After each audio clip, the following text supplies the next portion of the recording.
Tobias Keller woke up at 6:30 a.m. As usual, when the alarm on his phone started playing an annoying tune, he still hadn't gotten around to changing. He stretched, turned off the sound, and turned to face Freya, who was sleeping next to him, her face buried in the pillow. Her blonde hair was spread out across the sheets, and she was snoring lightly, not loudly, but enough to make Tobias chuckle. He gently brushed a strand of hair out of her face, being careful not to wake her, and quietly climbed out of bed. Their Seattle apartment was small but cozy, a two-bedroom with large windows overlooking a street where cyclists and the occasional car passed in the morning.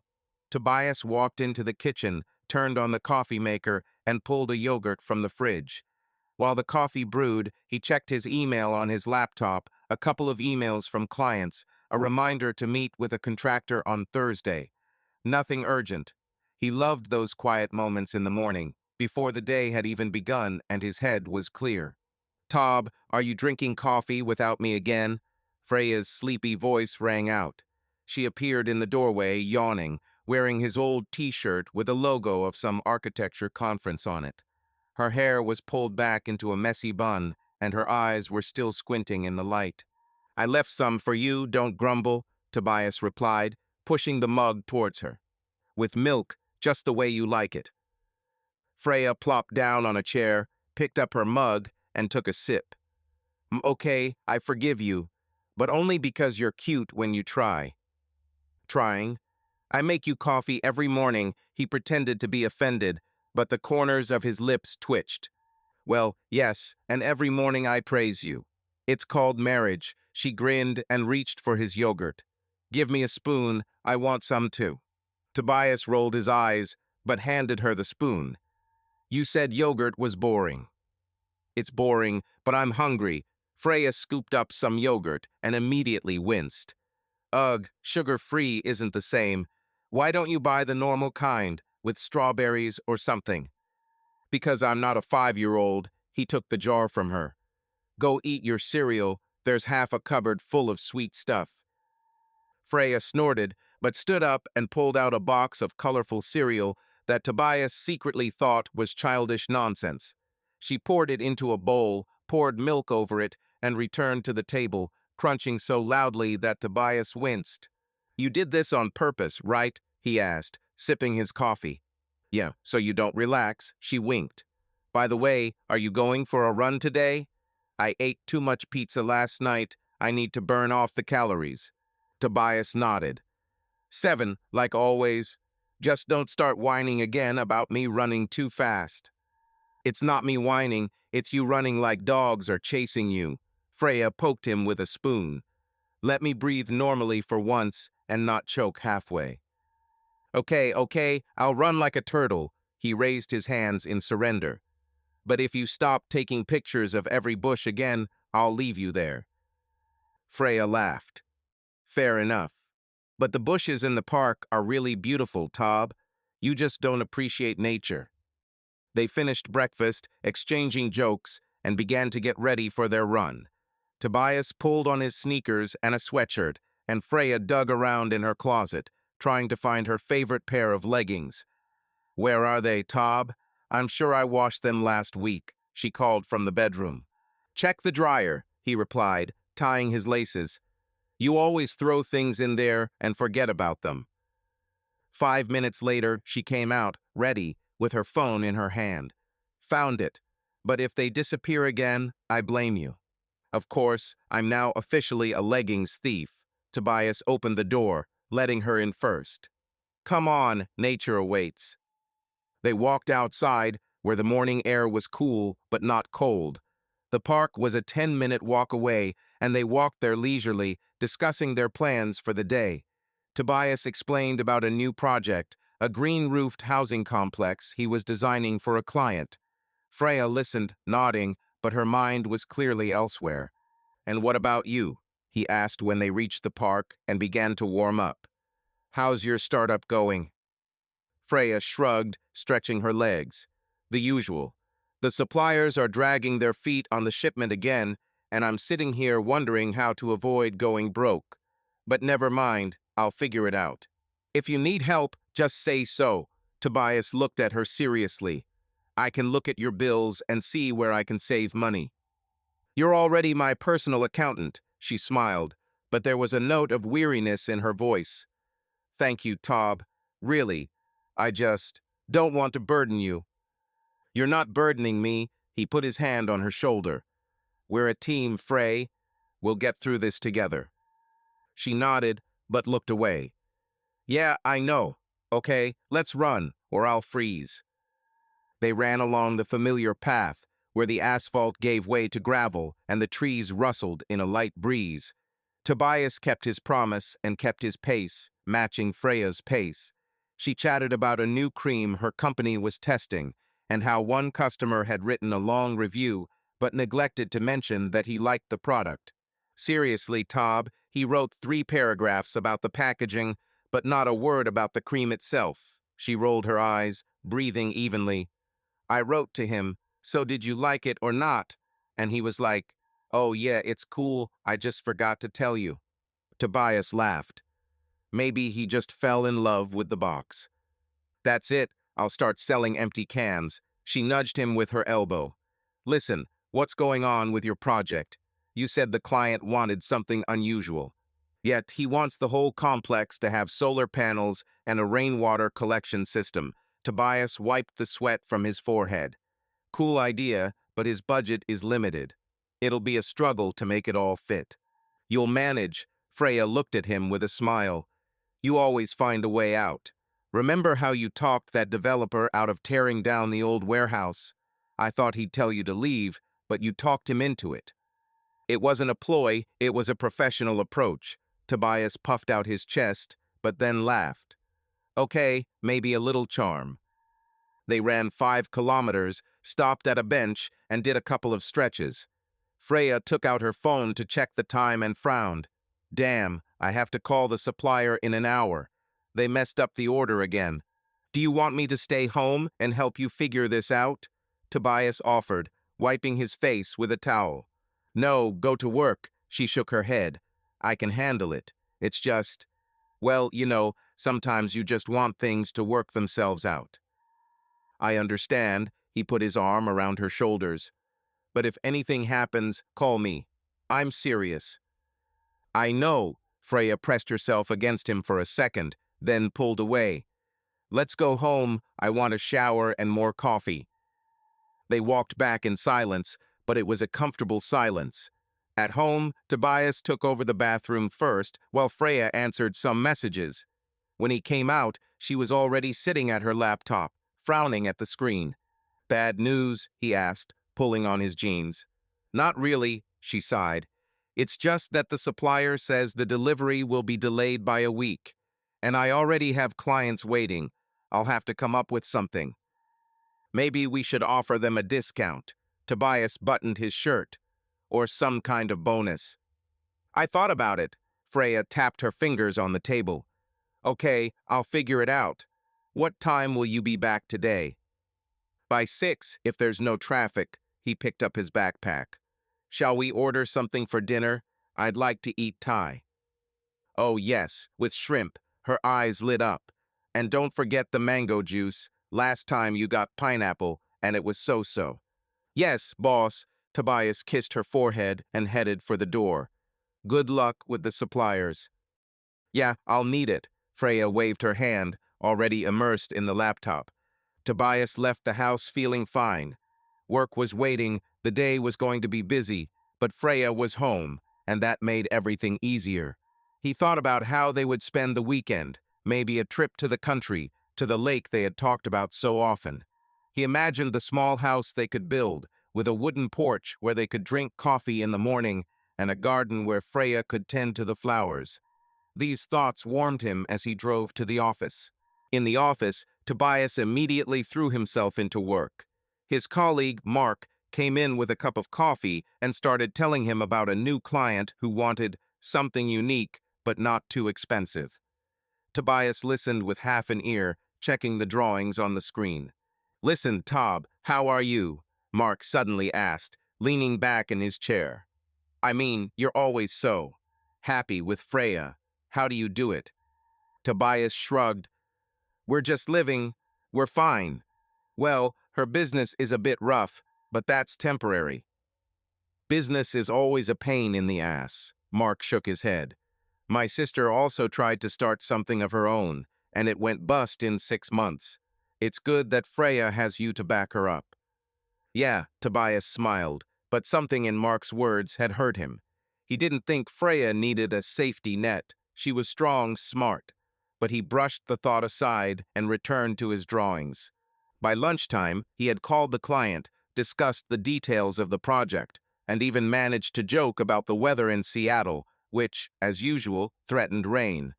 The client was surprisingly adequate, and Tobias felt a surge of enthusiasm. He wrote to Freya, "How's your call going? Everything okay?" She replied half an hour later, "More or less. The supplier promises to speed up, but I don't believe it. How is your day?" Normal. The client is not crazy. That's already a plus. "Thai in the evening, remember?" he wrote. "Shrimp and mango, don't let me down," came her reply, with a bunch of emojis. Tobias smiled and put his phone away. The day went on as usual, but he was already looking forward to the evening, when he and Freya would sit down at the table, eat spicy noodles, and argue about what movie to watch. He thought about how they would cope with any problems together as a team. This feeling filled him with confidence that everything would be fine. When he got home, Freya was sitting on the couch with her laptop, but she wasn't frowning anymore. She looked at him and smiled. "Did you bring food? I'm starving." "Yeah, everything on the list." Tobias picked up the restaurant bag. "Shrimp, mango, no pineapple." "You're perfect." Freya jumped up, kissed him on the cheek, and started to sort out the food. "Sit down and tell me about your day. And don't start talking about your drawings again. I don't understand anything about them. And I won't start talking about your cream, although you've been telling me about it for hours." He sat down next to me, opening a container of noodles. "That's different." Freya poked him with her chopsticks. "Okay, let's eat. Otherwise, I'm going to steal your piece." They ate, laughed, discussed what movie to put on, and eventually settled on some old comedy they had both seen 100 times. Freya snuggled up to him on the couch, and Tobias thought this was what life was supposed to be like. Tobias Keller sat at the dining room table in their Seattle apartment, scrolling through notes on his tablet. Outside, the October evening was damp, with a light rain pattering against the glass. He had just returned from work, where he had spent the day arguing with a contractor about the delivery date for materials for a new project. His mind was still spinning around the blueprints, but he forced himself to put the tablet down and get himself some water. Freya was due home soon. She had been held up today, sorting out her startup. The door slammed and Freya walked in, shaking the drops off her umbrella. Her coat was wet and her face was tired. She dropped her bag on the floor by the door and kicked her sneakers into the corner. "Hey," Tobias stood up to take the umbrella from her. "The weather's crap, huh?" "Not exactly," Freya sighed, taking off her coat and hanging it on a hook. "I waited half an hour for the bus because my driver, of course, decided to cancel at the last second." "I should have picked you up." Tobias headed toward the kitchen. "Want some tea? I was just about to make some."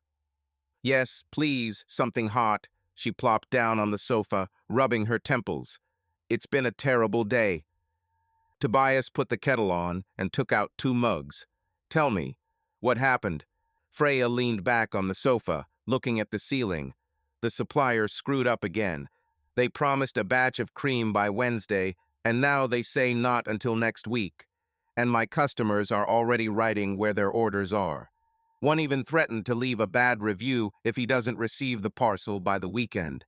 "Seriously," Tobias frowned, pouring tea into the teapot. "And what do you tell them?" "I wrote that I would look into it, apologized, offered a discount." She shrugged. "But it's like carrying water in a sieve. Every day there's something new. Either the warehouse raised the rent, or those idiots screwed up with the delivery." Tobias brought the tea and set the mug in front of her. "Maybe we should hire someone to deal with the suppliers. You can't handle everything yourself." "Hire?" Freya snorted, but without malice. "Tob, I barely have enough money for rent and materials. What to hire? I'm already at my limit. He sat down across from her, holding his mug. I can help. Look at your expenses, figure out where we can save. Or, I don't know, maybe pick up some of the tab until things get better. Freya looked at him, her gaze softening, but she shook her head. You're already doing enough. I don't want you to clean up my messes either.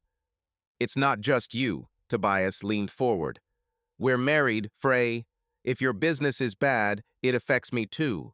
Let's figure this out together. She took a sip of tea, thinking, okay, maybe you're right, but I'll try it myself for now. If it gets really tough, I'll tell you, I promise.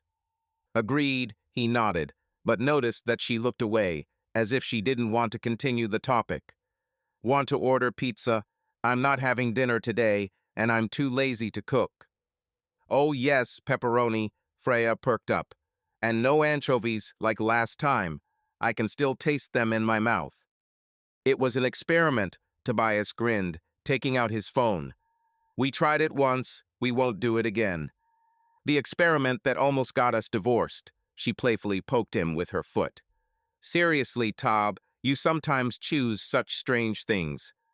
He ordered a pizza while Freya turned on the TV and started flipping through the channels. They settled on some reality show about home renovations that Freya loved and Tobias tolerated for her sake. She commented on every design decision, and he nodded along, even though half the time he was thinking about work. Listen, how's your day going? Freya suddenly asked, turning to him. You keep quiet about your business, and here I am whining about my creams. It's fine, Tobias shrugged. I was arguing with a contractor today who wants to save on insulation. He says this will do. I practically had to shove the blueprints in his face to prove that it was nonsense. Well, you're our master of persuasion, she smiled. Remember how you talked the client into going to that roof with the garden? I thought he'd send you away, but you just hypnotized him. It's not hypnosis, it's logic. Tobias sipped his tea, although maybe a little charismatic. But this project is more complicated. The client wants an environmentally friendly complex, but his budget is like a school teacher's. Oh, ecology, Freya rolled her eyes. Everyone wants to be green now, but they don't want to pay for it. I'm the same way, to be honest. My startup is all about saving the planet, and I'm sitting here wondering how I can keep from drowning myself. Tobias looked at her carefully. Listen, what about your investors? You said you had someone interested. There was, she sighed, putting down her mug. But they changed their minds. They said the market was oversaturated and they needed more data. And I don't have time to collect their data. I need to sell goods, not draw graphs. Maybe I could talk to them, he suggested. As your unofficial manager, I know how to persuade people. Freya laughed, but it wasn't funny. Tob, you have no idea how boring they are. They'll spend 2 hours asking you about Roy and the sustainable model. You'll run away in 5 minutes. I won't run away, he smiled. Come on, give me a chance. It won't get any worse. She thought, fiddling with the edge of her sleeve. Okay, I'll think about it. But for now, I'm on my own. I don't want you to waste your time on my failures. These aren't failures, Tobias shook his head. They're just temporary difficulties. You always say that everything will work out. Yeah, I'm telling you, she looked at him, but her eyes were somehow empty. Sometimes I don't believe it myself. The pizza arrived, and they moved around the table, setting out boxes and paper plates. Freya became animated, telling a story about how she had once spilled sauce on a textbook in college and tried to clean it up, while Tobias teased her about how she still hadn't learned to eat neatly. They ate and laughed, but Tobias noticed that Freya was mostly silent, looking at her phone or the TV.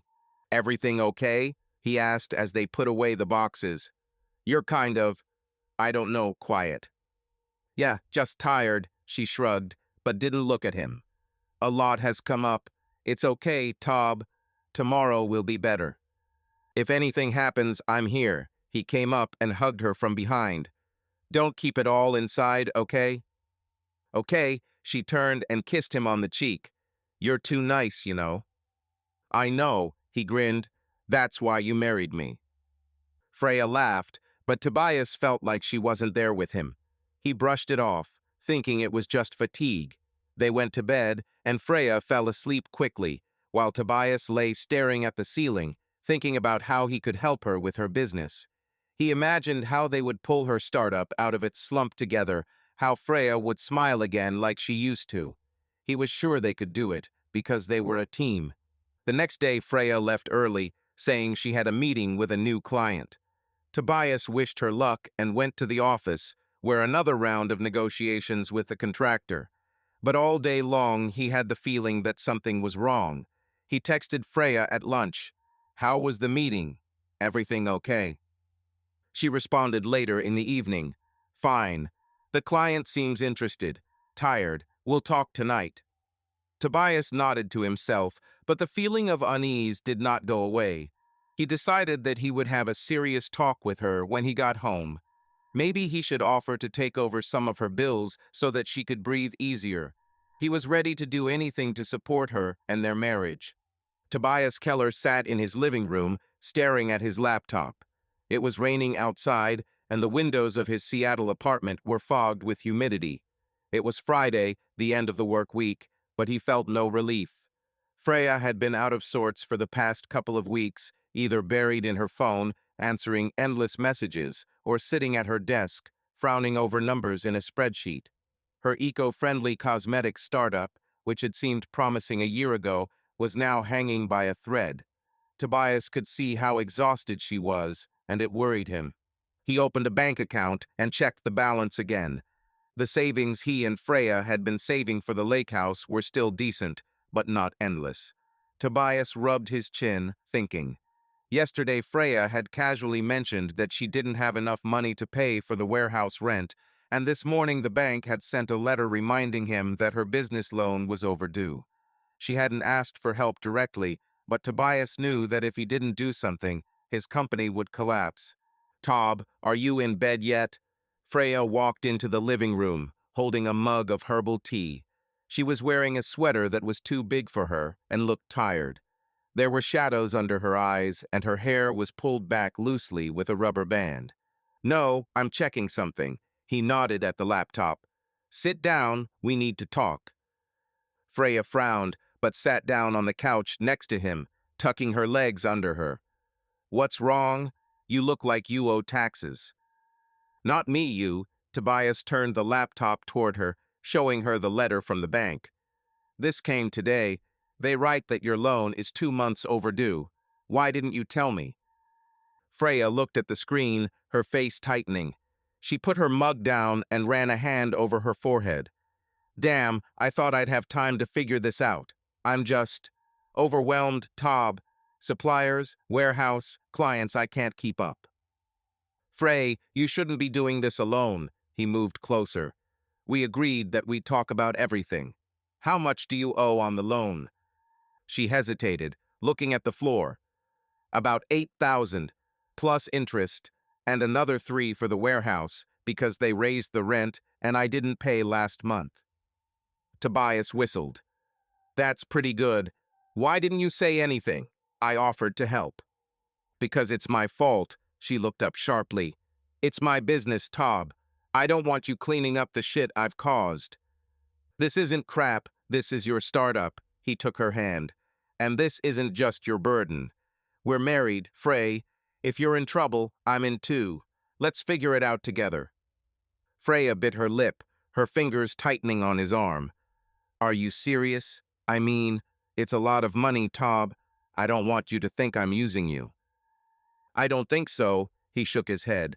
Look, we have savings. I can cover the rent and the loan. That'll give you some breathing room to get things going.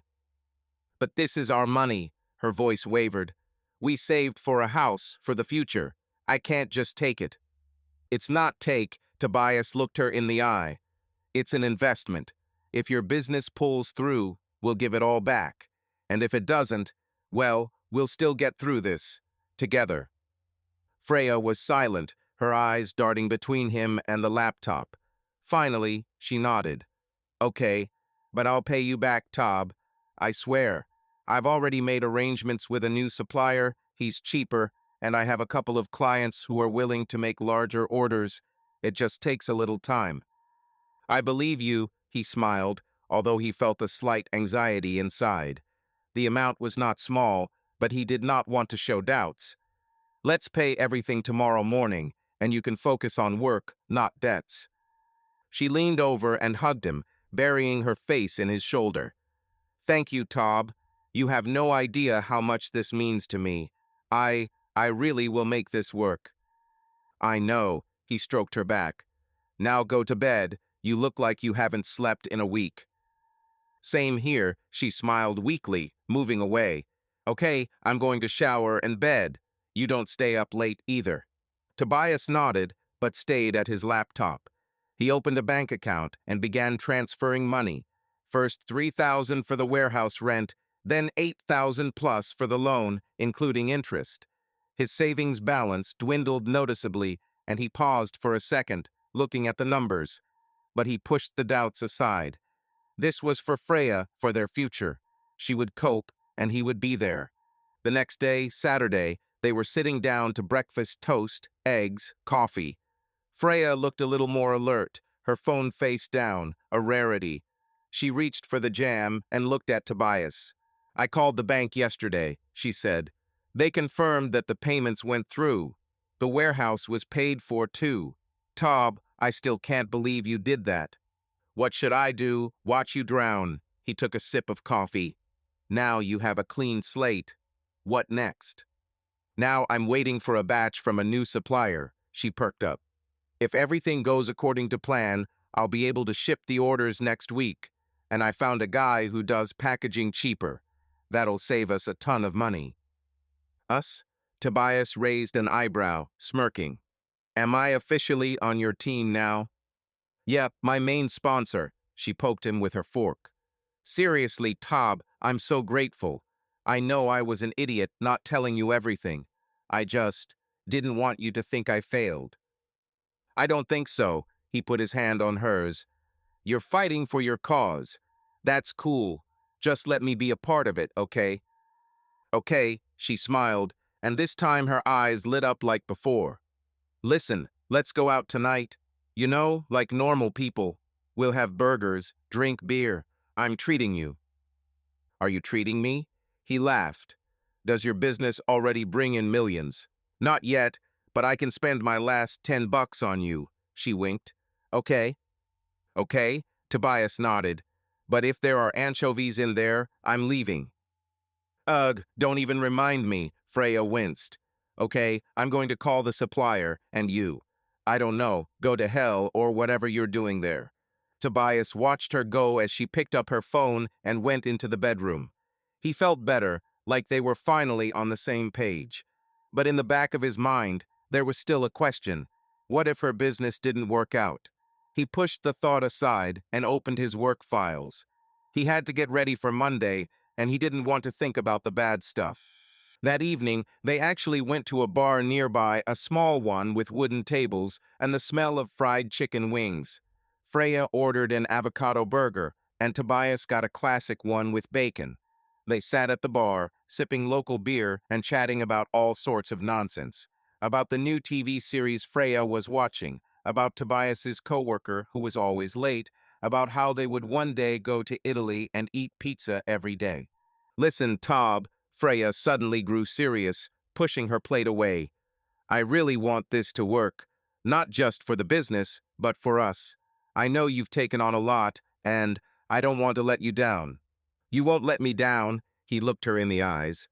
Just do your job, and I'll cover your rear. Deal? Deal. She smiled and raised a bottle of beer. To us? To us. Tobias clinked glasses with her, and they drank. At that moment, he was sure that everything would be fine. But a few days later, Freya got an email from a new customer who wanted a larger order, but he wanted to pay up front. She sat at the kitchen table, biting her nails and looking at the numbers. Tob, there's one more thing, she said, without looking up. If I don't order more, this customer will leave, and he can get me out of trouble. How much do you need? Tobias asked, already preparing his answer. 5,000, she winced. I know, it's a lot. But this is the last push, I promise. Tobias nodded, though something inside him clenched. Okay, I'll translate. But Frey, is this really the last time? I swear, she grabbed his hand. Tob, you won't regret it. I'll give it all back, and we'll live in that house by the lake. You'll see. He transferred the money that evening, watching the account drain even further. Freya hugged him, whispering thanks, and promised that everything would be fine soon. Tobias believed her, or maybe he wanted to believe her. He saw it as a sacrifice for their future together, for her dream, which had become his dream too. Tobias Keller woke up on Monday morning, but the familiar sound of his alarm clock did not ring. He reached for his phone 7:12. He had overslept. Oddly, Freya usually woke him up if he had fallen asleep. Tobias turned over, expecting to see her next to him, but her side of the bed was empty, the sheet neatly tucked in. He frowned, listening. The apartment was dead silent, no footsteps, no hissing coffee machine, no murmur of the television that Freya liked to turn on in the mornings. Frey, he called, sitting up in bed. His voice was muffled in the empty room. There was no answer. Tobias stood up, pulled on a t-shirt, and walked into the living room. The kitchen was clean, the sink was washed, the counter wiped down. It wasn't like Freya, who usually left a mess of crumbs and mugs in her wake. He walked to the front door. Her sneakers, which were always lying by the door, were gone. Her coat was missing from the coat rack. Tobias felt something clench inside, but he forced himself to breathe evenly. Maybe she was out on business, although she always warned, even if she was running out to the store. He walked back into the bedroom and opened the closet. The shelves where her sweaters and jeans were empty. The drawers where she kept her t-shirts and underwear were empty, too. Tobias paused, staring at the bare shelves, as if they could explain what was going on. His gaze fell on the bathroom door, which was ajar. He stepped in, and his heart skipped a beat. On the mirror, just above the sink, written in marker, I need to start over. I'm sorry. Don't look for me. The note was short, the letters uneven, as if Freya had written it in a hurry. Tobias stared at the words, trying to process their meaning. He touched the mirror, as if that would erase the message, but the glass was cold and real. He walked back into the living room, his legs moving of their own accord.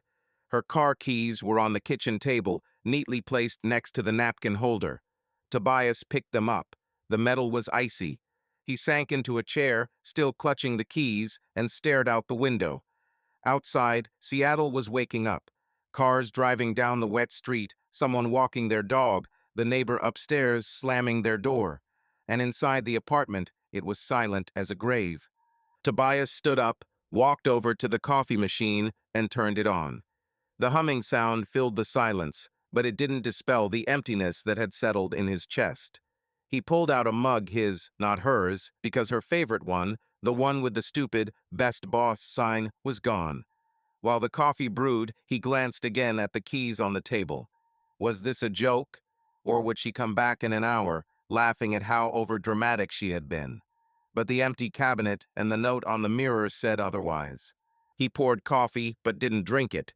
Instead, he went to the window and leaned his forehead against the cool glass. The rain had stopped, but the sky was gray, as if the city knew it was not the time for sunshine. Tobias thought about the last week.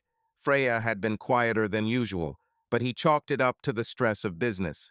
He had paid off her debts, the rent, the loan, the new shipment. She hugged him, thanked him, and promised that everything would be fine. And now what? Had she just left? Shit, Frey, he muttered, but his voice was broken. He didn't know whether to be angry or confused. Part of him wanted to grab the phone, dial her number, ask her what the hell she was doing. But the other part of him, the part that saw her empty shelves and her keys on the table, knew this was the end. She wasn't just gone for the day. She was gone for good. Tobias returned to the table, picked up his phone, and opened their chat. The last message was from him last night. Good night, love. She didn't answer. He stared at the screen, his fingers hovering over the keyboard. Text, Call, run after her wherever she goes. But the note said it clearly, don't look for me. He placed the phone face down and clenched his fists. The coffee grew cold in his mug as Tobias sat there, staring into space.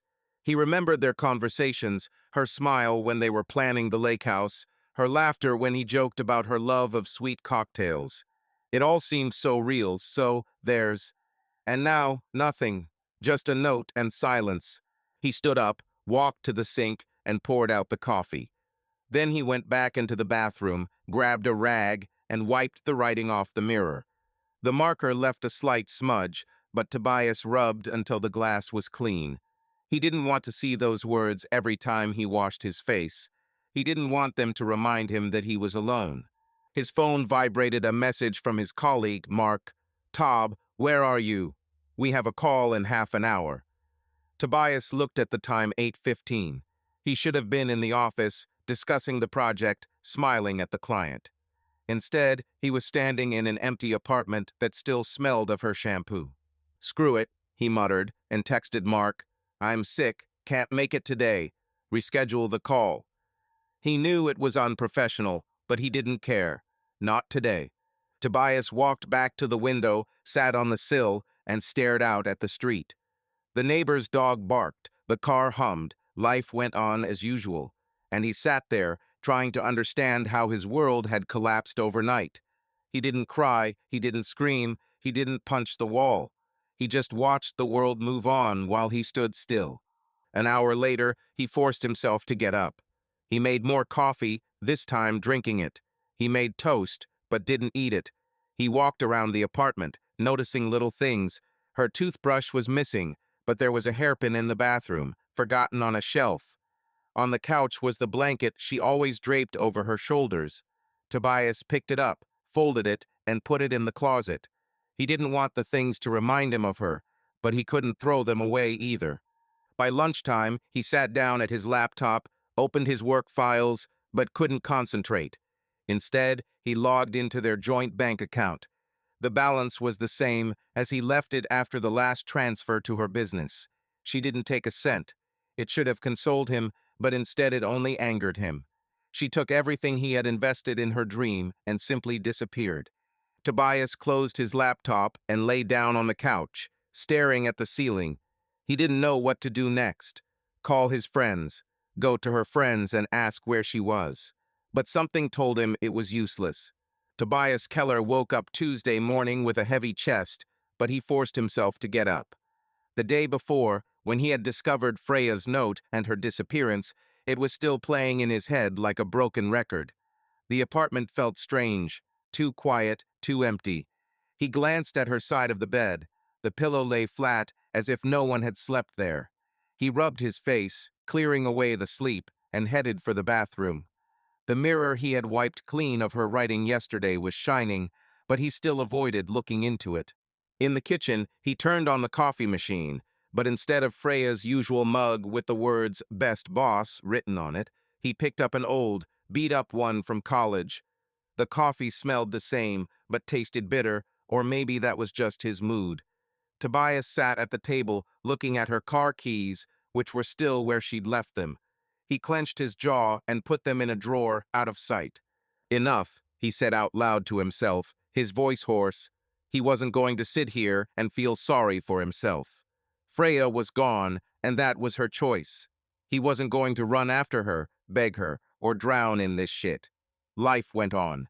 Tobias opened his laptop to check his work email.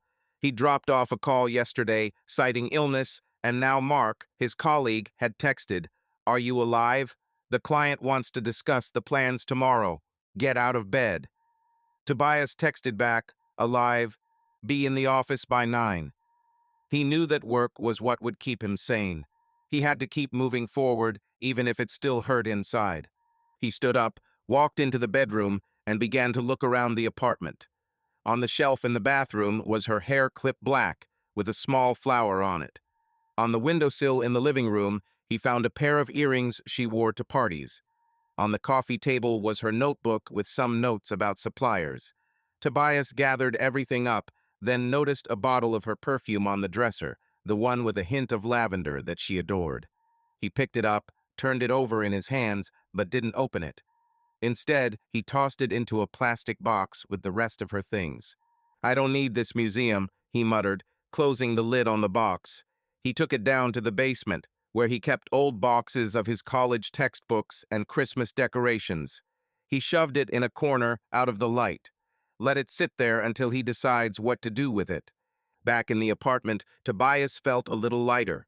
He dusted the shelves, vacuumed the carpet, washed the dishes that had piled up from the day before. Keeping the house tidy was his way of keeping himself in check. If everything around him was clean, maybe his head would be clearer. He even took out the trash can and threw out a couple of old magazines that Freya had left on the couch. Each step was small but important, as if he was taking back control. By 9 o'clock, Tobias was in the office, wearing a no-ironing shirt and jeans, hoping no one would notice how exhausted he was. Mark met him at the coffee machine, holding a donut. "You look like shit," Mark said, taking a bite. "Is it the flu or just laziness?" "Flu," Tobias lied, pouring himself some coffee. "Better, but I wasn't around yesterday." "Well, the main thing is that you're here," Mark clapped him on the shoulder. "The client called and wants to add balconies to each block. I said you'd figure it out, so don't let me down." "Balconies," Tobias rolled his eyes. "Does he even realize how much that costs?" "Yeah, he thinks it's like Lego. Just stick it on and it's done," Mark grinned. "Come on, genius, figure out how to talk him into something cheaper." Tobias nodded, heading back to his desk. Work was his salvation. Drawings, calculations, arguing with clients, all of it took his mind off Freya. He spent the day immersed in the project, taking notes and sending emails. When his colleagues called him for lunch, he declined, citing his busy schedule, and ate a sandwich at his computer. He didn't feel like chatting, answering questions, or seeing sympathy in other people's eyes. He hadn't told anyone yet that Freya was gone. Not even Mark. Tobias came home in the evening, feeling tired, but not the kind that breaks you, but the kind that says, "You did it." He ordered Chinese food, chicken noodles, without the shrimp Freya liked. While he waited for delivery, he turned on the TV, but didn't really watch anything. Just background noise to drown out the silence. The next day, he decided to resume his morning runs. Freya had always been his running partner, but now he was running alone. He put on his sneakers, put on a rock playlist, and ran out to the park. The cold Seattle air hit him in the face, but it felt good. It made him feel alive. He ran his usual route, past the trees and benches where he and Freya often stopped to chat. Today, he didn't stop. He just ran until his legs ached and his lungs screamed for mercy. "You won't run after me," he said to himself, out of breath, as he completed the circle. He didn't know if he was speaking to Freya or to the pain, but it didn't matter. He wasn't going to give up. At home, he showered, changed, and went back to the office. The week passed like that. Work, runs, cleaning, takeout. On the outside, Tobias looked like his usual self, calm, collected, even joking with Mark about clients. But inside, he was at war. Every time he opened the door to his apartment, the same smell greeted him, her shampoo, which seemed to have ingrained itself in the walls. Every time he went to bed, her empty side of the bed was a reminder of the betrayal. He was angry not at her, but at himself for trusting her, for giving her so much money, for not seeing the signs. One evening, while sitting on the couch with a beer, he opened old photos of them on his phone. Here they were, laughing in the park, at a friend's party, at home, Freya goofing around with a dog-ear filter. Tobias watched her smile and tried to figure out when she'd decided to leave. Was it a month ago, when he'd been paying off her mortgage? Or earlier? He closed the gallery and finished his beer. Enough digging around in the past. On Friday, Mark walked into his office with 2 cans of Coke. "Tob, you're like a zombie," he said, tossing him a can. "Are you okay? You've been on autopilot all week." "I don't know. There's just a lot of work." Tobias opened the cola and took a sip. "The client with the balconies is annoying, you know." "Yeah, but you're not usually like this." Mark narrowed his eyes. "Is Freya okay? You don't talk about her at all." Tobias froze, but forced himself to shrug. Yeah, it's fine. She's just busy, business, and all that. Mark nodded, but looked unconvinced. Okay, but if anything happens, tell me. Otherwise, I'll start worrying, and I hate worrying. Agreed, Tobias forced a smile. He wasn't ready to tell. By the end of the week, Tobias felt the emptiness in his chest diminish a little. It was still there, but he had learned to live with it. He ran in the mornings, worked late, cleaned the apartment until it sparkled. He didn't call Freya, didn't text, didn't check her social media. She was gone, and he had no intention of getting her back. But every night, when he went to bed, he looked at her empty pillow and thought, how could he have been so wrong? Tobias Keller sat in his Seattle apartment, sipping a can of beer. It was a cold December evening outside, and sleet clung to the glass, turning the street a gray mess. It had been 6 weeks since Freya had disappeared, leaving behind only a note on the mirror and an empty closet. Tobias had grown accustomed to the silence in his apartment, but it still cut like an old scar. He turned on the TV some sports channel with commentators blaring basketball games just to drown out the emptiness. There was a stack of mail on the coffee table that he hadn't looked through in a couple of days.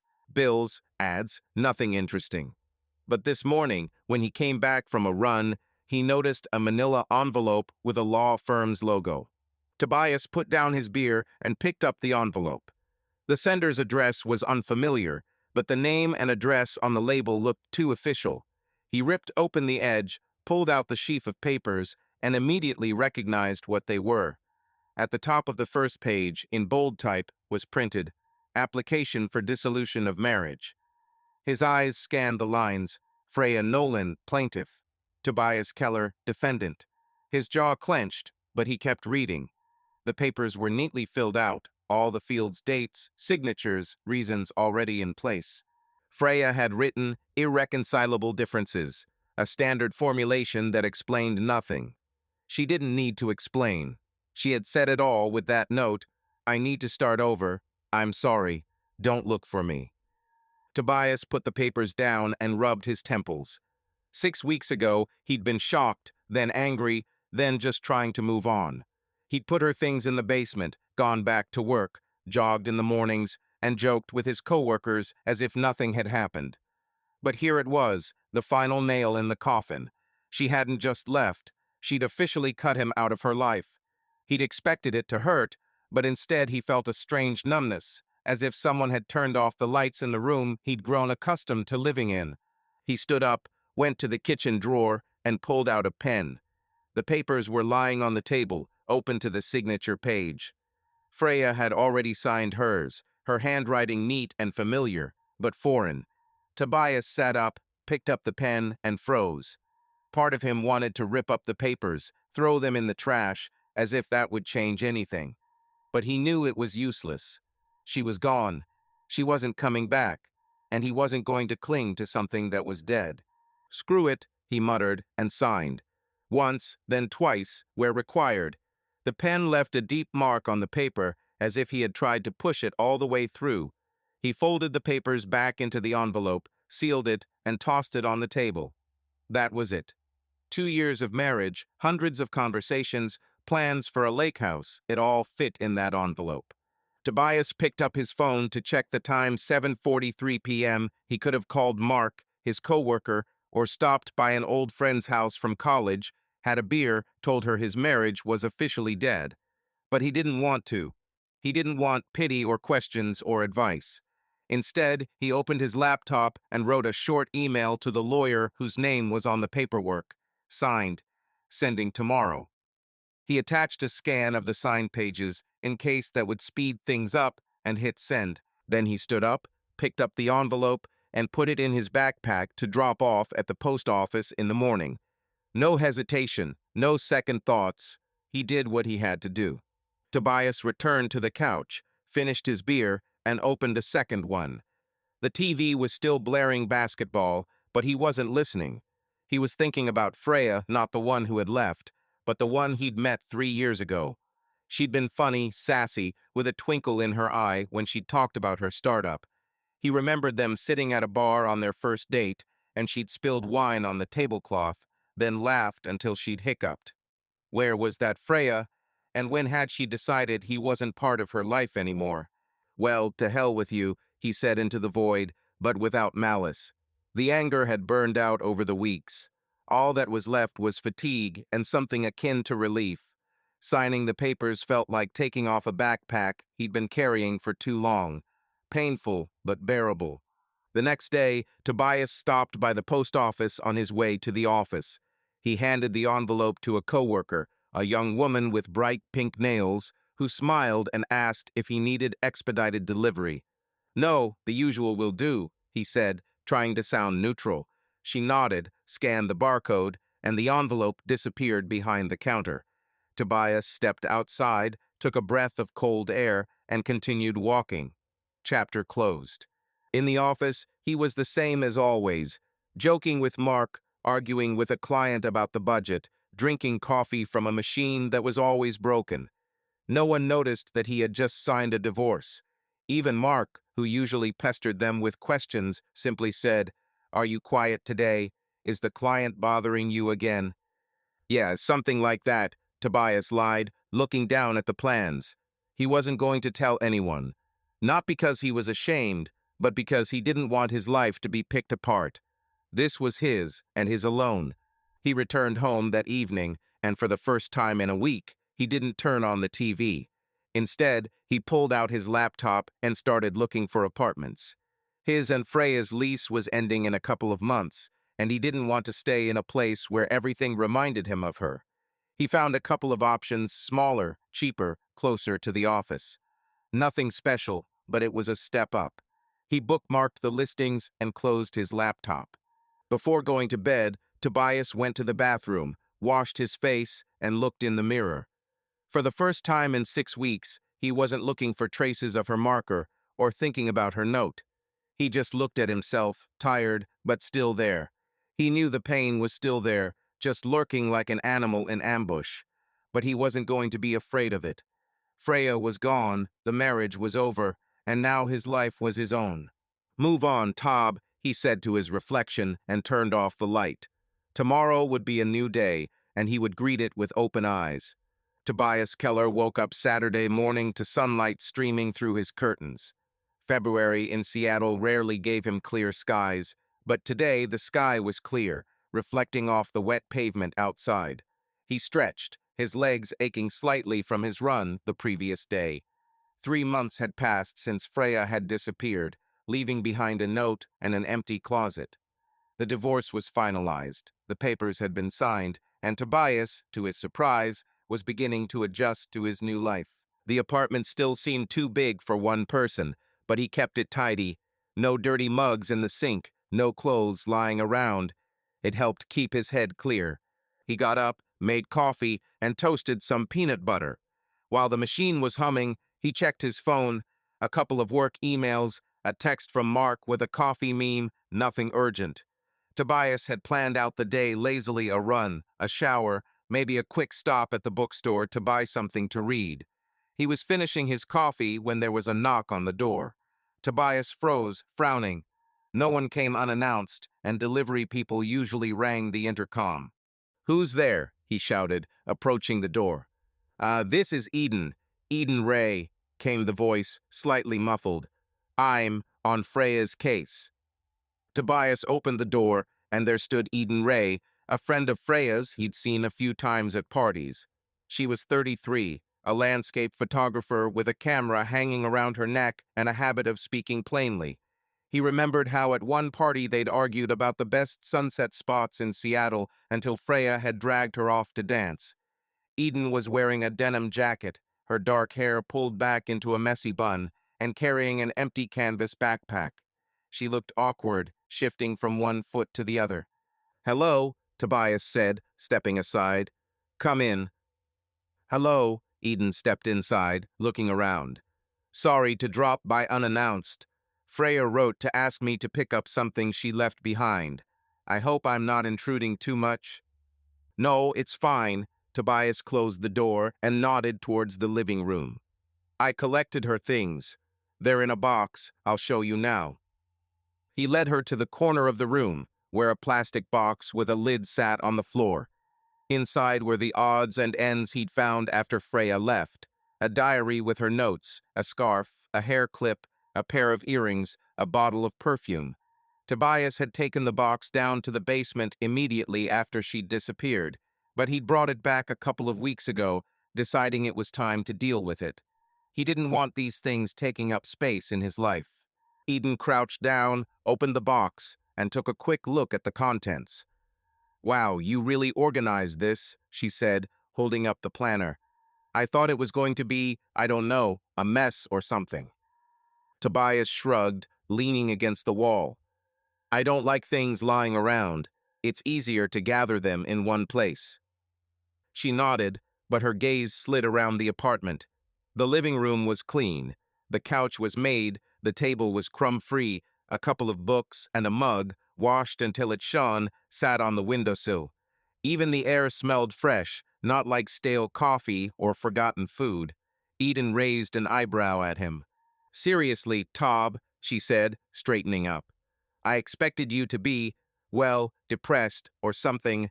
The apartment looks like something out of a magazine, and you're fine. How do you do it?" "I'm just living." He put his hands in his jeans pockets. "Sitting and whining isn't my style." Eden snorted, but there was a glint of something like respect in her eyes. "Well, that's cool. I'd probably tear the whole thing apart if I'd been screwed like that." Tobias tensed, but didn't show it. He didn't want to talk about Freya, especially not to her friend, who seemed to know more than he did. "That's everything she left behind," he said, nodding toward the box. "If there's anything else you need, just let me know and I'll look for it." "Yeah, I think that's it." Eden picked up the scarf, turned it over in her hands, and put it back. She wrote that there were some of her notes and some clothes in there. "I didn't even know that that she left so suddenly." Tobias said nothing, looking away. He wasn't going to spill the beans, not about the note, not about how he'd paid her debts, not about how he'd signed the divorce papers without asking a single question. This was his, and he didn't want anyone picking at his wounds. Eden seemed to sense his silence. She closed the box and stood up. "Look, I didn't mean to pry," she said, looking him in the eye. "It's just, Freya wrote a couple of days ago, asked me to take this. I don't really know what you had in there, but honestly, I think she was a piece of shit." Tobias looked up, surprised by her directness. "You told her that?" "Yeah," Eden chuckled, but without humor.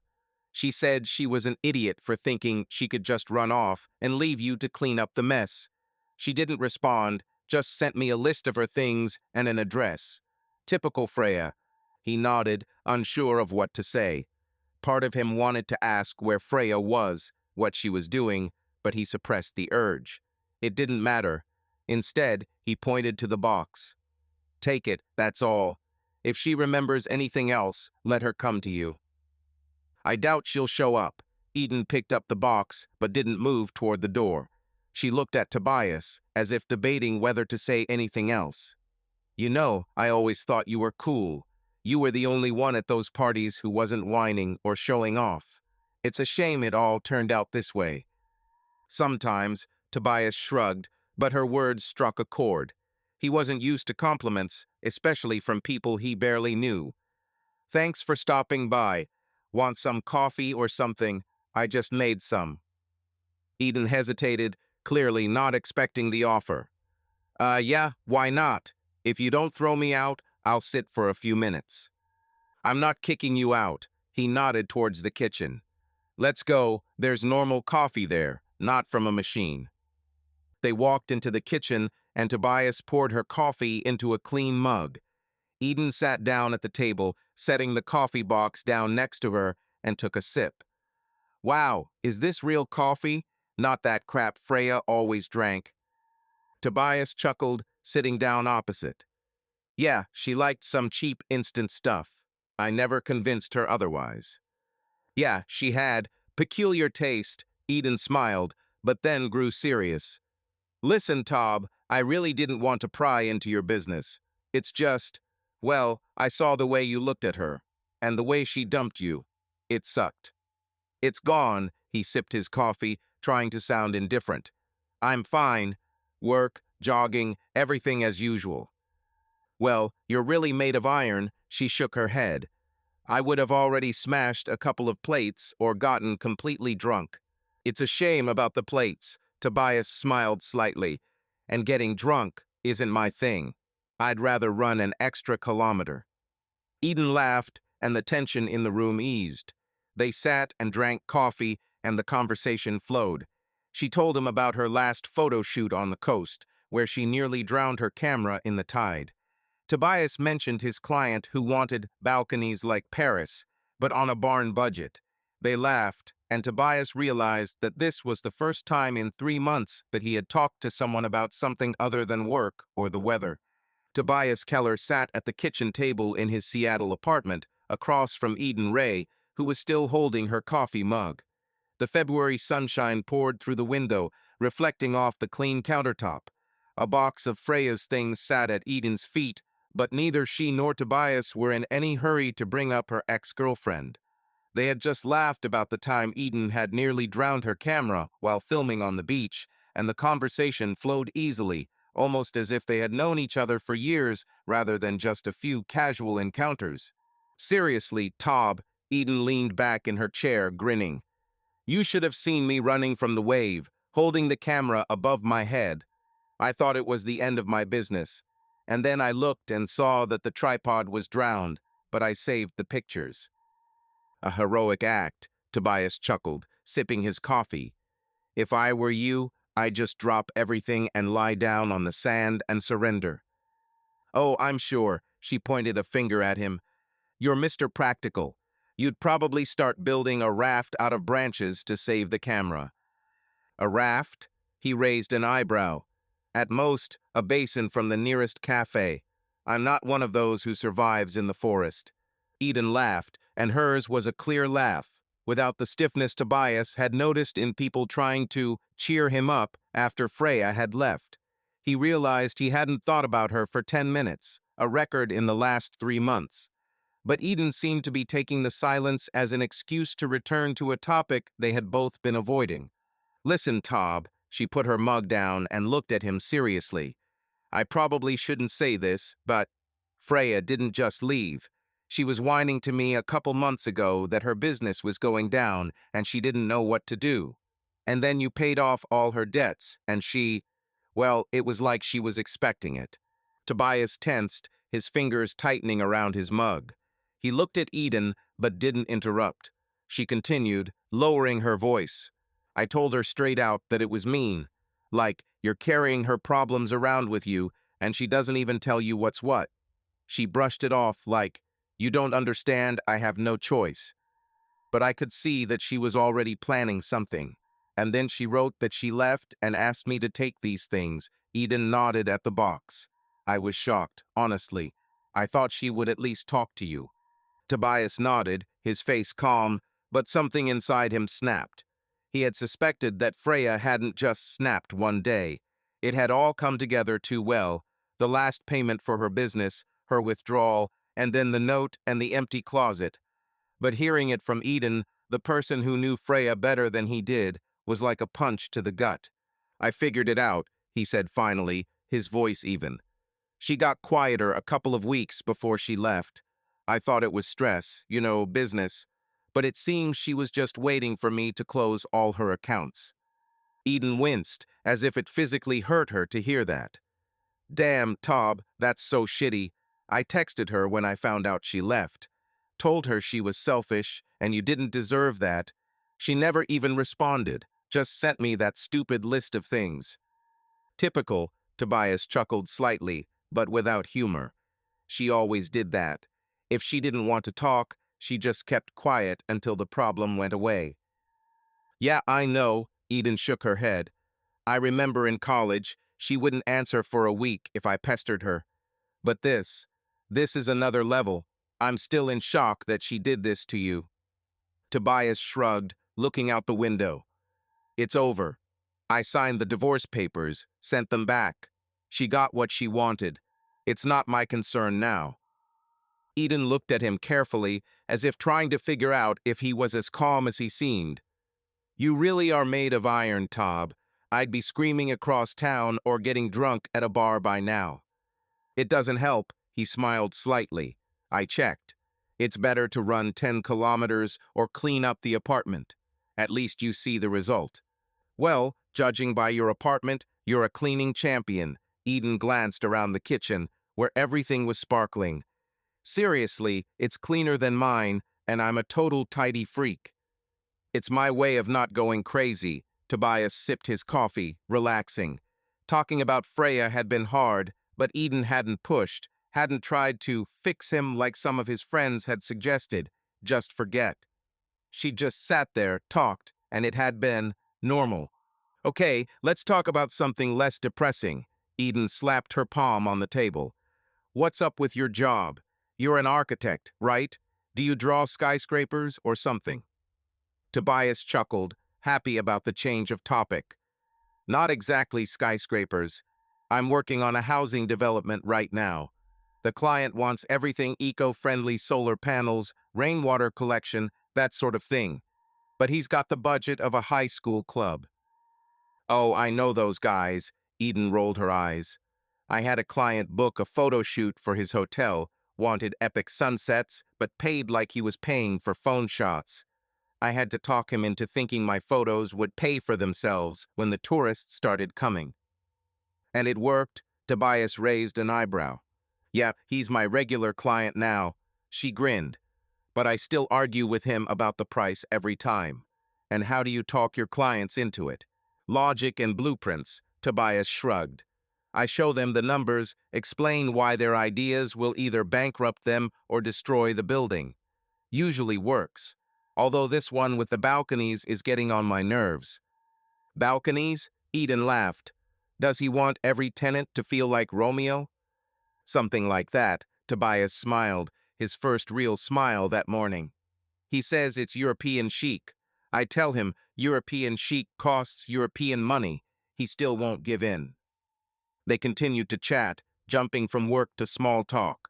Eden told him about her last trip to Olympic National Park, where she'd been filming scaffolding and nearly gotten stuck in the mud. Tobias shared a story about how his colleague Mark had once fallen asleep during a presentation and snored so loudly that the client had started laughing. The conversation flowed easily, as if they were old friends rather than people who'd met a few times at a party.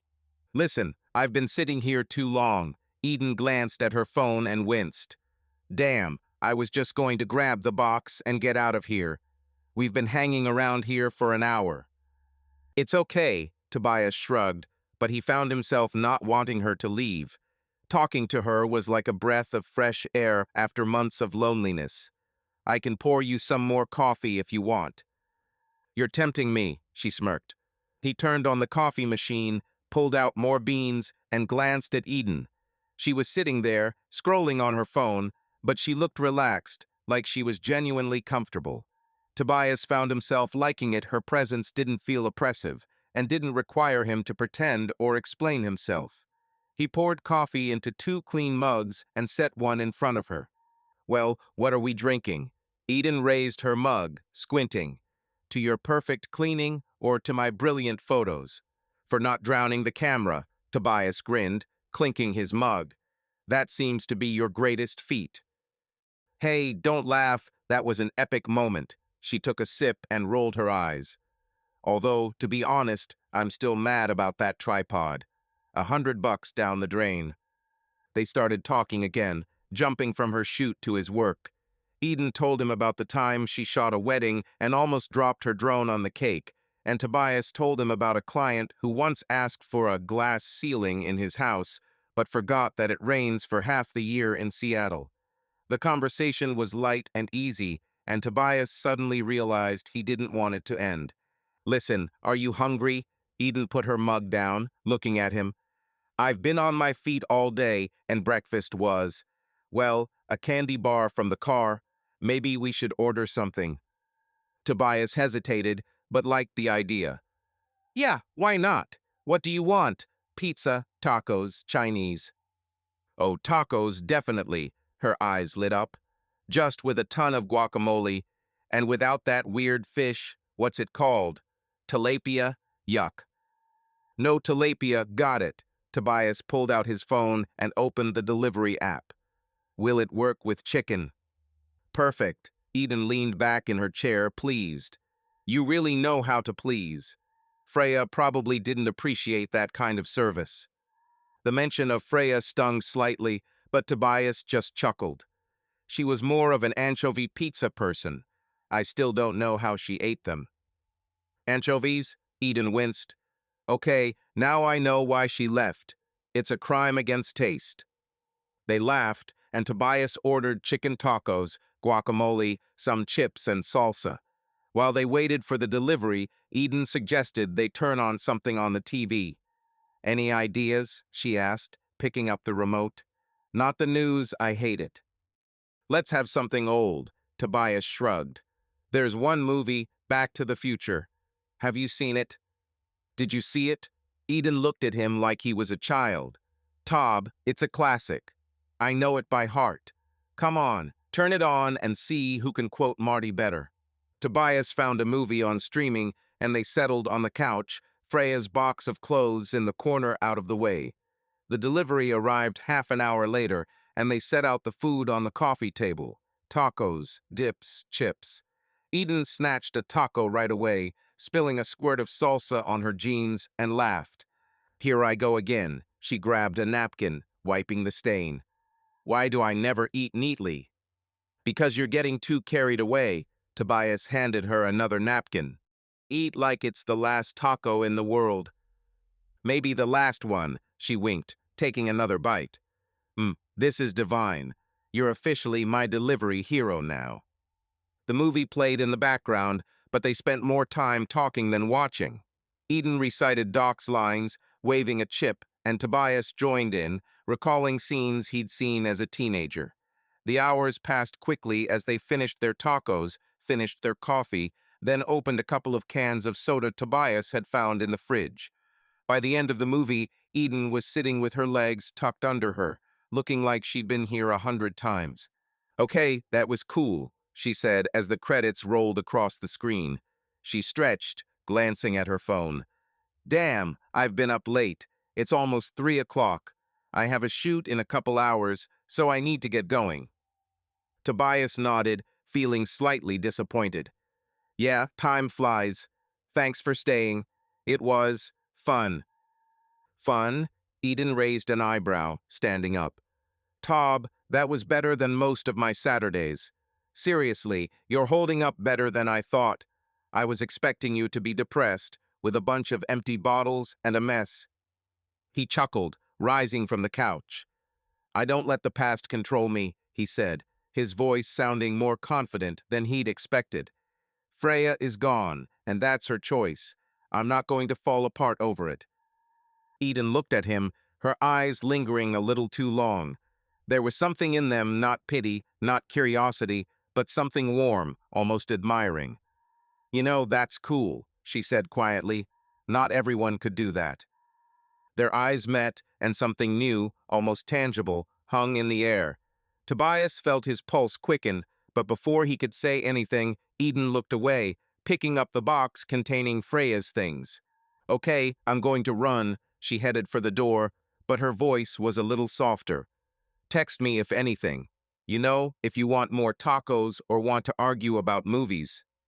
Deal. Tobias opened the door for her, feeling the corners of his lips twitch upward. Good luck with your shoot. And to you with your balconies, Eden winked, stepped over the threshold and left, leaving behind a light scent of citrus perfume and the feeling that this was not the end, but the beginning of something. Tobias closed the door and walked back into the living room. Empty taco boxes, soda cans, and a crumpled napkin lay on the table, but he was in no hurry to clean up. For the first time in months, the apartment didn't feel so empty. He sat on the couch, staring at the screen where the credits for Back to the Future still glowed, and thought about Eden. Tobias Keller sat at his desk in his office, scrolling through blueprints on his laptop. February was slipping into March in Seattle, and the days were getting a little longer, though the rain was still lingering. It had been a week since Eden Ray had stopped by to pick up Freya's things, and their unexpected conversation over coffee, tacos, and an old movie had left him feeling a little warm. He hadn't expected to think about her, but her frankness and laughter kept popping into his head. He shook his head, forcing himself to focus on his work, when his phone vibrated. The message was from Eden, a photo of the sunset over Puget Sound with an orange sky and silhouettes of seagulls. The caption read, "My version of sunset is better than yours, admit it." Tobias chuckled, remembering their argument at that party where they first started talking about the best places to shoot sunsets. "Well, no," he muttered, typing his reply. "A bit weak. I have something better in the park around the corner. I'll have to prove it to you." A minute later, the answer came. "Prove it. Easy. Free tomorrow. I'll show you a real sunset." The wink emoji at the end made Tobias smile wider than he would have liked to admit. "Agreed. Where and when," he wrote. "Embankment, 6 p.m. Don't be late, architect." Tobias put the phone down and went back to his drawings, but it was harder to concentrate. He found himself looking forward to tomorrow night, and the feeling was new, light, almost forgotten after months spent in the shadow of Freya's departure. The next day, Tobias finished work early and was at the quay by 6. Eden was already waiting at the pier, wearing a denim jacket and carrying a backpack with a camera lens sticking out of it. She waved at him, her dark hair, loose today, fluttering slightly in the wind. "You're not late, good boy," she said, grinning. "I thought you'd get stuck in your drawings." "I'm a man of my word." Tobias shoved his hands into his jacket pockets. "So where's your vaunted sunset? All I see so far is water and seagulls." "Patience, architect." Eden nudged him with her elbow and nodded toward the horizon. "Come on, let's find a better place." They walked along the waterfront, chatting about small things. The time Eden had almost dropped coffee on a client during a morning meeting, and how Tobias had had to explain to the contractor 3 times why they couldn't skimp on the foundation. The conversation flowed easily, without awkward pauses, and Tobias noticed that with Eden, he didn't have to pretend to be funny or strong or anything. She was just being herself, and that allowed him to be himself. They stopped at a wooden fence where the view of the bay was open. The sun was setting, painting the sky pink and gold.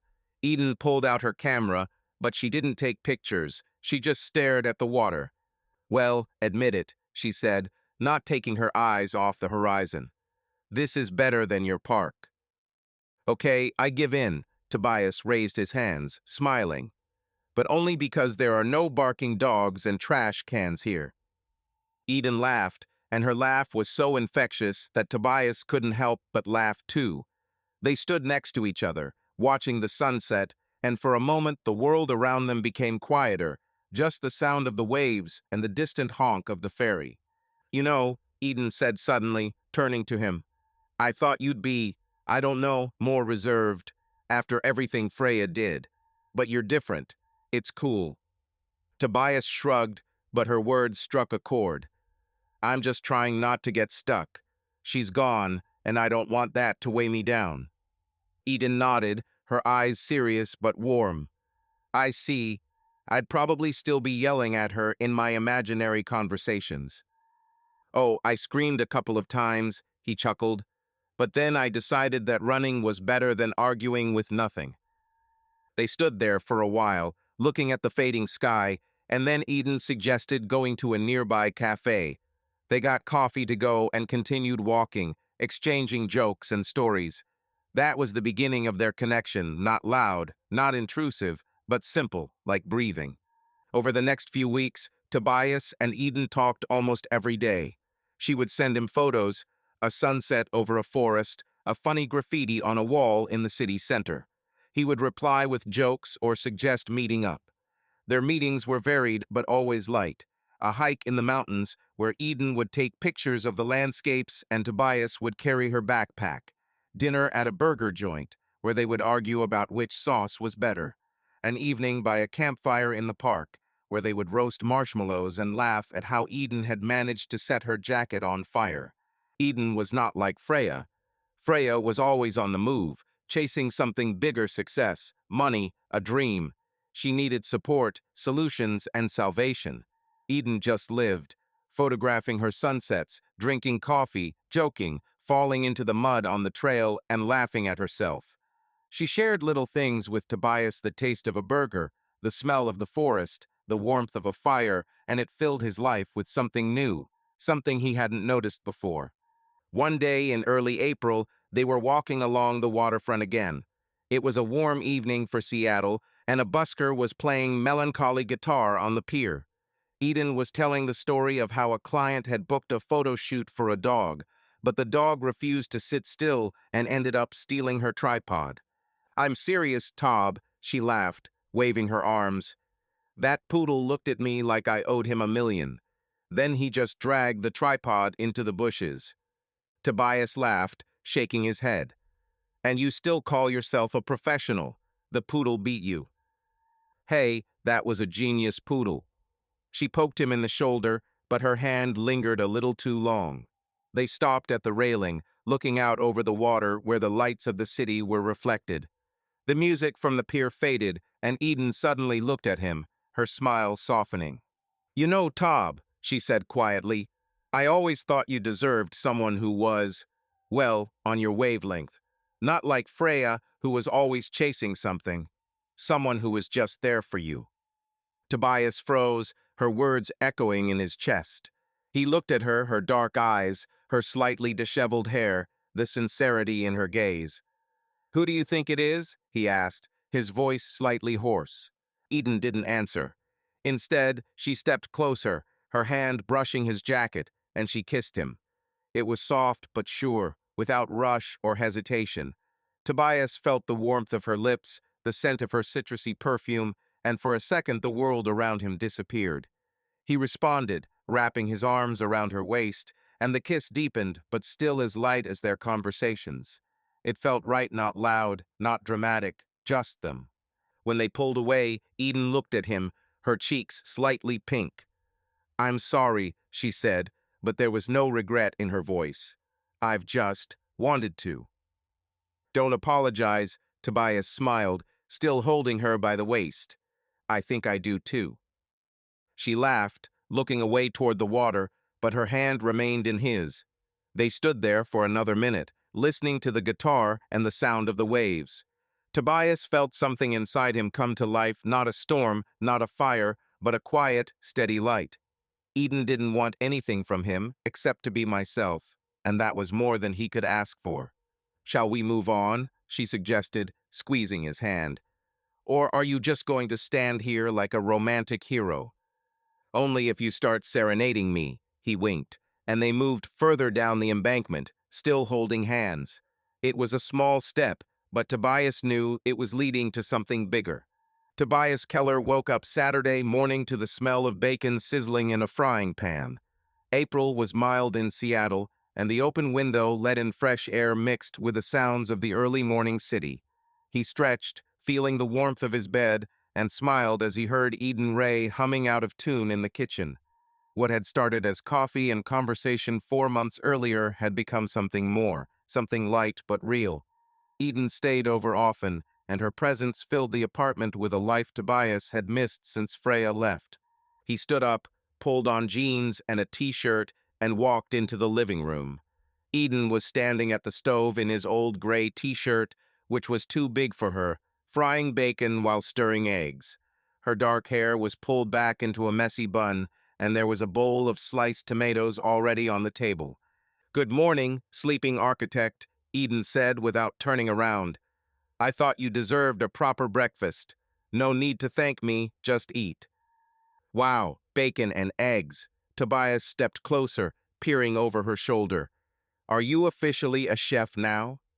"Yes, sign up for the class." She poked him with a wooden spoon. "Just don't start that peanut butter toast thing again. That's not food, that's a crime."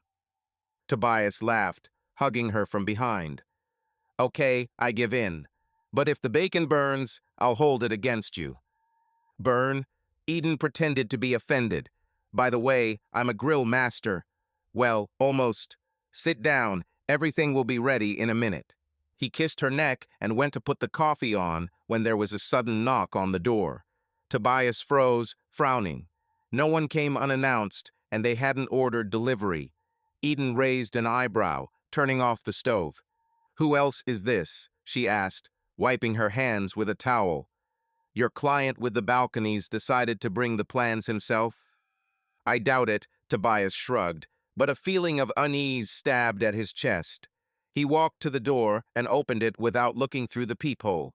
Freya Nolan stood on the threshold. She didn't look like he remembered. Her blonde hair was dull and pulled back into a loose ponytail, her face pale with dark circles under her eyes.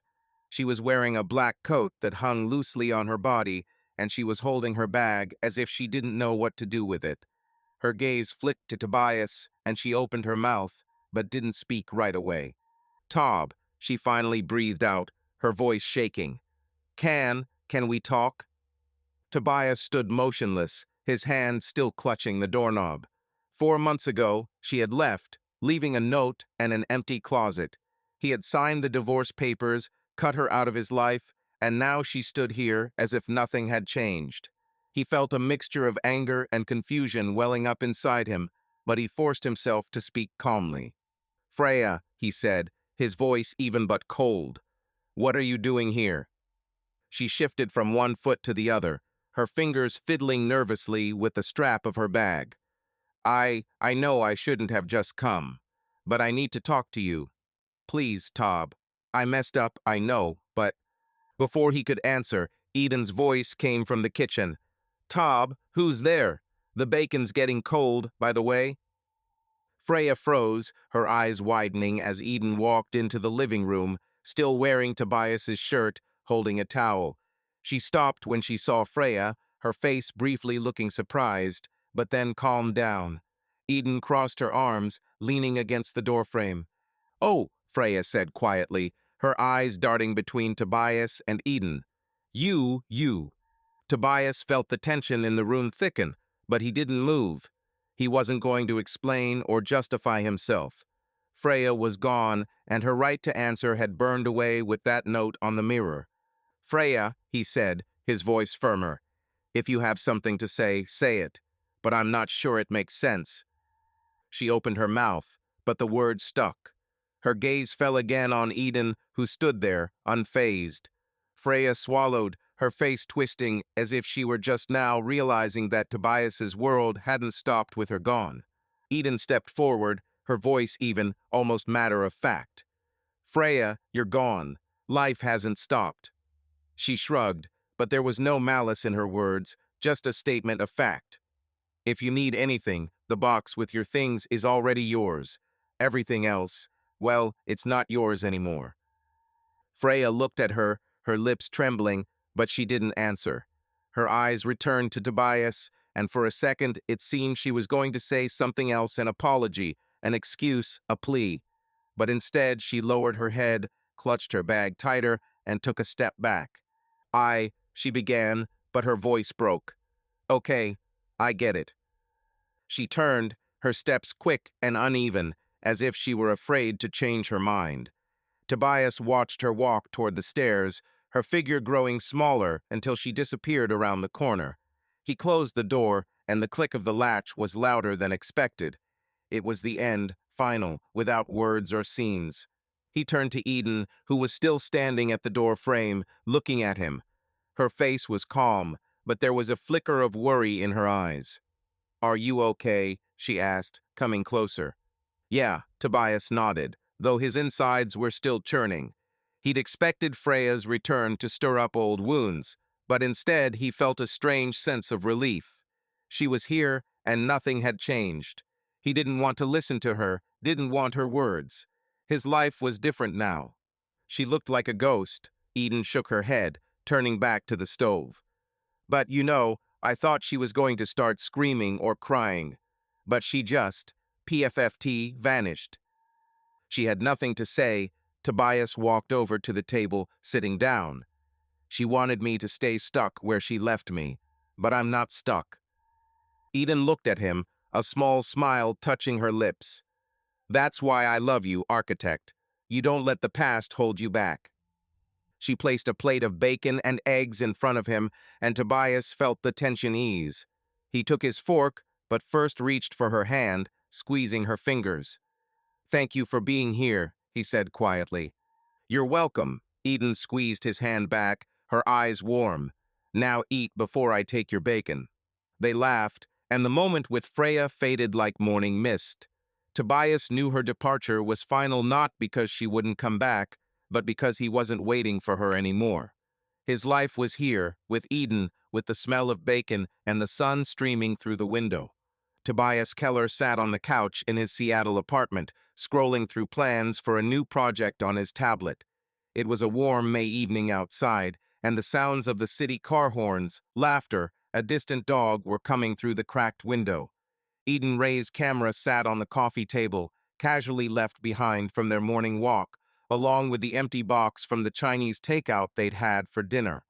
Eden sat cross-legged next to him, scrolling through her phone and showing Tobias funny memes about photographers. "Look, Tob, that's just me," she said, pointing at the screen. "When a client asks for photos an hour after the shoot, what do they think I am, a wizard?" Tobias chuckled, putting his tablet down. "Yeah, and my clients want balconies for 3 kopecks. You and I are clearly in the same club of sufferers." "Well, at least we're suffering in style," Eden winked, leaning back on the couch. Her dark hair was loose, and she looked relaxed, as if this apartment was her home. And in a way, it was. In the month since Freya's unexpected return, his connection with Eden had deepened, but it had been slow. They hadn't put a stamp on it or declared themselves a couple on social media, but their lives had intertwined naturally. Eden's camera now often sat on Tobias's desk, next to his laptop. His blueprints and notebooks had migrated to her home, a small studio in the city center, cluttered with camera equipment and plants. They spent weekends together, walking along the waterfront, roasting marshmallows in the park, arguing about movies, and eating burgers at fast food joints. It was simple but real, and Tobias loved the way Eden had fit into his world without asking for anything in return. "Listen," Eden suddenly grew serious, putting her phone down. "I'm shooting outside the city tomorrow, in the woods. Want to come with me? It's beautiful there, and I won't make you carry my tripod. Well, almost." "Almost?" Tobias raised an eyebrow, smirking. "Last time I carried your backpack for half an hour while you picked some grass." "It wasn't grass, it was a rare fern." She poked him in the shoulder. "And you said to yourself that the photos turned out great. So, are you going or not?" "I'm going." He raised his hands in surrender. "But if I get stuck in the mud, you pull me out."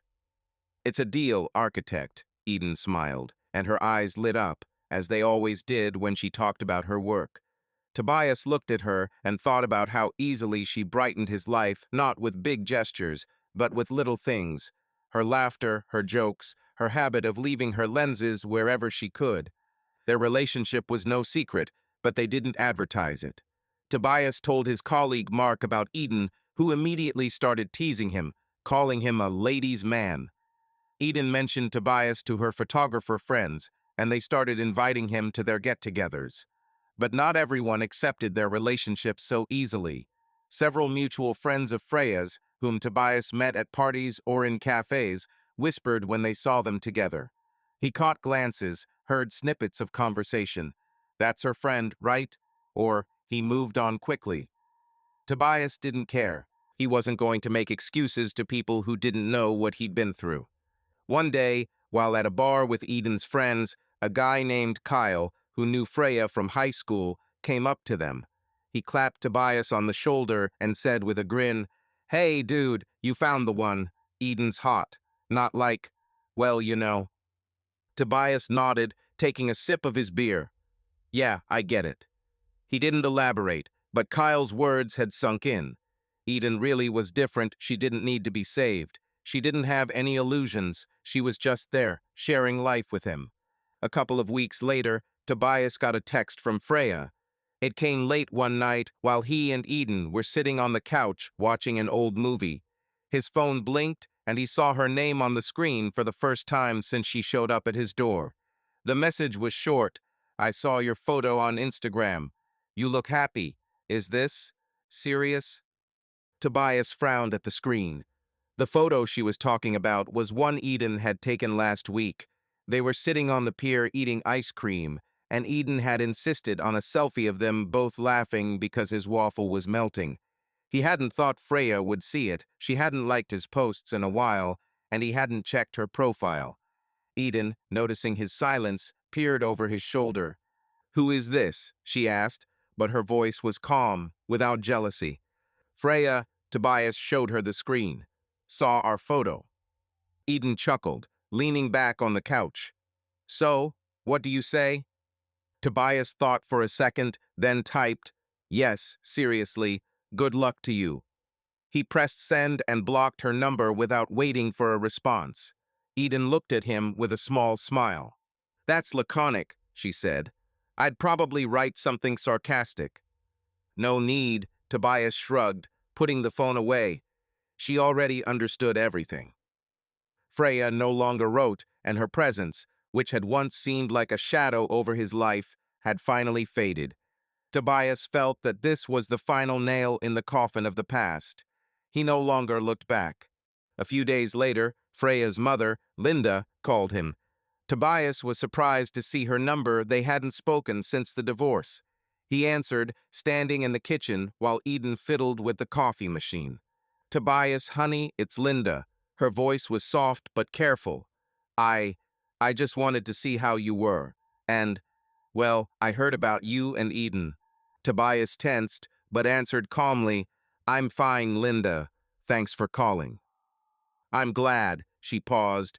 "Freya told me she saw you. She's not in the best of shape. But that's not what I'm talking about. Is Eden a good girl? Does she make you happy?" Tobias glanced at Eden, who was trying to open a can of coffee, cursing quietly when the lid wouldn't budge. He smiled. "Yes, Linda, she makes me happy, more than I thought possible." "That's good," her voice warmed. "You deserve it, Tobias. I always thought you were a good guy. Take care of yourself, okay?" "Thank you," he nodded, though she couldn't see it. "You too." They said goodbye, and Tobias put the phone down, feeling the last knot in his chest unravel.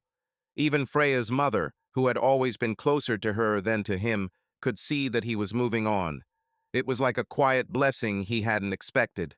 Eden finally defeated the coffee can and turned to him. "Who was that?" she asked, pouring beans into the machine. "Freya's mother." Tobias walked up to her, hugging her from behind. She asked how things were. "I said you were my happiness." "Wow, is this official?" She laughed, but pressed herself against him. "Well, then I demand a medal for Best Girl of the Year." "Agreed," he kissed her temple. "But first, make some coffee, otherwise I'm starting to doubt your talents." Eden nudged him with her elbow, and they continued to chat, laughing at the small stuff. Their life was being built without big announcements, in the little things, in her camera on his desk, in his drawings in her house, in their walks and dinners. Tobias knew it was just the beginning, but for the first time in a long time, he was sure. This was his new life, and he wouldn't trade it for anything. Tobias Keller stood in the kitchen of his Seattle apartment, stirring pasta sauce. It was a warm June evening, and the sounds of the street, the distant hum of traffic, the laughter of neighbors picnicking in their backyard were coming through the open window. It had been 5 months since Freya Nolan had disappeared from his life, leaving behind a note and an empty closet, and 2 months since he had finally realized that her return had filled him with nothing but relief. His world revolved around Eden Ray now, and it was not a loud, dramatic happiness, but a quiet, real one, like sunlight streaming into a room. Her camera was on the table, along with a couple of lenses and a notebook in which Eden was sketching out ideas for her next photo shoot. His plans for his new project, an eco-friendly house in the countryside, were scattered on the couch where he had worked the night before. Their things had mixed so naturally that Tobias no longer noticed where his space ended and hers began. Eden had been out shooting in the park, but had promised to be back for dinner, and he had decided to cook something special shrimp pasta, her favorite, without the anchovies, which she hated. Tobias was sampling the sauce when the front door slammed and Eden walked in, tanned, with a faint scent of grass and sun in her hair. She dropped her backpack by the door, shoved her sneakers into the corner, and walked into the kitchen, rubbing her neck. "Wow, this smells like a restaurant," she said, peering over his shoulder. "What, are you a chef now? I'm officially impressed, architect." Tobias smiled, pushing the pan away. "Take your time, I haven't burned anything yet. How's your shoot going?" Chaos as usual. Eden plopped down on a chair, reaching for a glass of water. The client wanted pictures with the kids, but one of the little ones decided it was better to throw sand. "I'm covered in sand now, and my camera seems to be covered in sand too. But the pictures are awesome, so I win." "You always win," Tobias winked, putting the pasta on the fire. "Want a shower while I finish up here?" "Sounds like a dream." She stood up, but paused, looking at him. "Seriously, Tob, you're looking perfect today. Is this some kind of excuse, or are you just trying to win me over?" "Already won," he smirked, and Eden laughed, poking him in the shoulder before heading to the bathroom. Tobias watched her go, a warm feeling spreading in his chest. His life with Eden hadn't been perfect. They'd argued about whose turn it was to do the dishes when they were both too tired from work. Eden was always leaving her lenses on the table, and Tobias would grumble that they were getting in the way of his drawings. They'd almost fought once because Eden had forgotten about dinner with his coworkers, and he'd stayed silent for too long instead of telling them that it had hurt him. But those moments, the arguments, the fatigue, the petty irritations were raw, real, and Tobias treasured them as much as their laughter and kisses. He thought of Freya, her leaving, the debts he'd paid, the note that had ended their marriage. Once, he'd thought he'd lost everything: his money, his time, his faith in himself. But now, looking at Eden's camera, at her sneakers by the door, at their life together, he realized he regretted nothing. The money he'd spent on Freya hadn't been a loss, it had been a lesson. It had led him to Eden, to a woman who didn't require saving, who simply lived with him, sharing joy and chaos. Eden came back from the shower, wearing his t-shirt and shorts, her hair wet and smelling of her citrus shampoo. She hugged him from behind, nuzzling his back as he spooned pasta into their plates.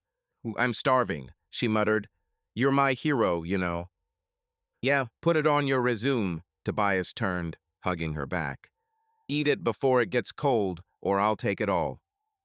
"Just try," she poked him with her finger, but her eyes were laughing. They sat down at the table, and Eden immediately began telling how she had almost fallen into a stream during a shoot, trying to get the perfect shot. Tobias listened, joking, and thought how easily she made his life complete. When they finished eating, Eden leaned back in her chair, looking at him with a soft smile. "You know, Tob," she said, her voice quieter than usual, "I was thinking, we don't fix each other, do we? We're just together, and it's cool." Tobias froze, her words striking a chord. He looked at her dark eyes, at the freckles that had emerged from a day in the sun, at her sincerity that always disarmed him. "Yeah," he said, squeezing her hand on the table. "That's the cool part." Eden smiled, squeezed his hand back, and reached for her empty plate. "Okay, I'll do the dishes, you pick a movie.